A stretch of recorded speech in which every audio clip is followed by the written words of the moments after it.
Այսպեսի լուր տարածվեց երեք, որ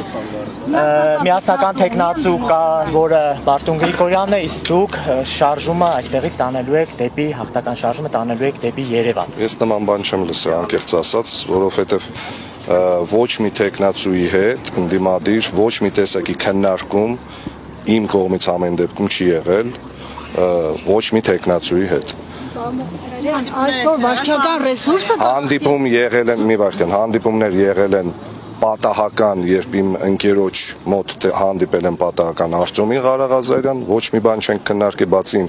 թաղի տղան եմ, մանկության ընկերն է, ընթացիկ ինչ-որ բաներ են քննարկել եւ հանդիպում տեսել եք, գնացել եմ Մարտունին եմ տեսել եւ Կարենին եմ Սիմոնյան տեսել, երբ որ դա եղավ։ Մարգարյան ավագանու մանդատը պահելու եք, եթե մեծամասնություն չկազմեք, բայց անցնեք, դուք անձամբ ավագանի անդամ։ Եվ փոխ քաղաքապետ պատրաստ եք աշխատել նաեւ այս նստված։ Ժողովուրդ ջան, ավագանու մանդատը իհարկե պահելու եմ, մնացած հարցերը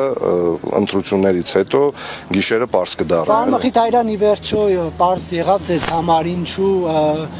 ձեր ընկերների Music Hall-ը Հայաթը չի վճարել աղբանության վճարը, եթե դա իրականությանը համապատասխանում է։ Իրականությանը համապատասխանում է, այո, դա անպարտաճանաչ մարդիկ են, առաջարկեցի, որ տուգանեն իրենց։ Ովքեր են անպարտաճանաչ։ Սեփականատերերը։ Իմ ընկերները անպարտաճանաչ մարդիկ են, ամոթ իրենց։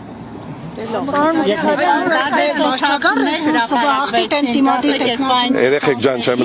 կներեք էլի մի վարքան։ Այսօր ի վերջո վարչական ռեսուրսը կհաղթի, թե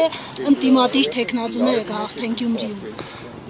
Ամեն ինչ գյումրեցիների ձեռքում է եւ ոչ մի վարչական ռեսուրս չի կարողանալու դիմակայել, եթե մարդիկ տնից դուրս գան ու գան ընտրության։ Բարձր մասնակցության դիմաց ոչ մի բան, ոչ մի վարչական ռեսուրս,